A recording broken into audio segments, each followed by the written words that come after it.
Okay, so Nuno Espírito Santo, coach of Nottingham Forest, was confronted by his owner on the pitch very angrily. Mm-hmm. Is this a big deal? This is it's a big deal because I think we're not used to seeing it, and if people don't know the full context of it, I'll try to go through it as fast as possible. Obviously, the attacker Taiwo Awoniyi goes for a ball, Gets injured, right? Gets injured, hitting his ribs. Crash into the goalposts, which are very hard. That is a very difficult. You know what? They should make them out of jelly. I've always said this. Seriously, a little wobbly. Okay, whatever the inflatable, wacky, wavy arm tube Give guy. me one of those. That's what the goalpost should be made of. Two of those holding a bar. So he hits into that. He's obviously injured. The physios go to check him out. At this moment in the game, it's somewhere I think 85th minute, something like that. Right. They are they have to decide, do we make they're about to make a substitution. They're on their third substitution window, but if he is injured, they can make two subs to bring in to replace him, even though he was already a sub in a replacement. So the question is the last opportunity to make a sub, do we need to sub him out as well or exactly. not? The physio gives a thumbs up. Thumbs up to Nuno, like, yo, he's good. He takes like so he's not subbed out. He's not subbed out. He takes 5 more steps and he's like, oh boy, I think I got maybe a rib cracked or something. Something's wrong. And he clearly cannot play, but there's no more subs. Yeah, you can't so make the sub. He plays the rest of the game. To Leicester City. For Nottingham, this is, if they win this game, their Champions League destiny is in control. Right. And they can they'll be in Champions League, which would be unbelievable, right? Mind-boggling. They haven't been in European competition in forever. Since they probably won it whatever years ago.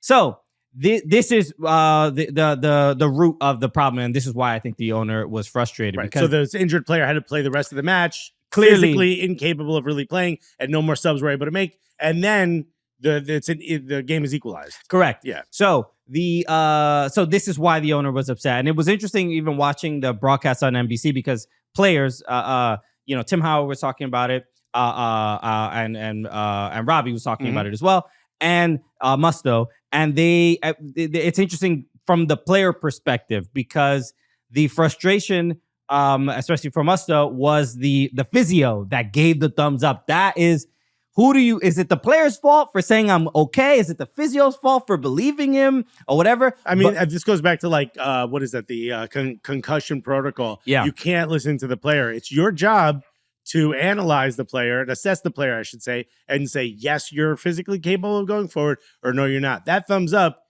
that responsibility is squarely on this right. And when you see the injury and you see a player folding on the goalpost, you gotta like take a second to really think about it. And it could have been a good opportunity to possibly get a win in a game that you desperately need. Now, going back to the owner, Evangelos Marinakis, he goes out onto the pitch. He looks like he's about to walk over to see Awoniyi and to check if he's okay. Right. But as he's walking there, he sees Nuno. Well, no, Nuno says something to him like, hey, man, you good? Yeah. I don't know word for word what he said. And you can see. And he's just furious about it. And maybe he was upset about, like, he could have been saying, like, didn't we have more subs? Why didn't you make the subs or whatever? Because it was clearly. Why not just make the sub just in case? It's a winnable game against why not just make the sub?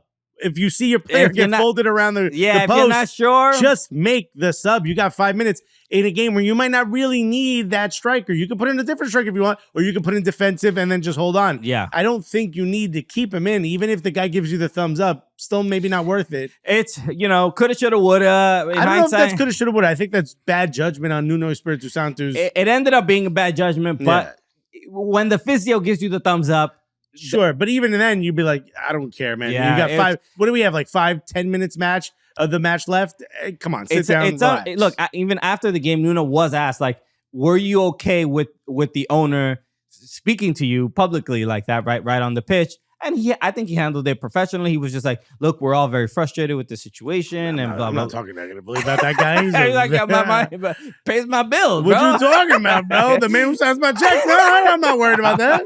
He's a good guy, bro. Yeah. In fact, I should have let him yell at me more. So this is not something we're used to, where owners just flagrantly just yelling or even showing any kind of frustration on the pitch. I mean, the last guy that I think about that was I think the reason we're not used to this because it's usually when things like this happen, it's usually insane. Remember the guy in Greece from Paus, I think, or whatever. Where he had the gun. He had the Yeah. gun on the pitch, and it's like, okay, another Greek guy. I don't know. Yeah. Again, I'm not arguing with the man. I don't know. We don't argue with the owners. No. We don't know what they're capable of.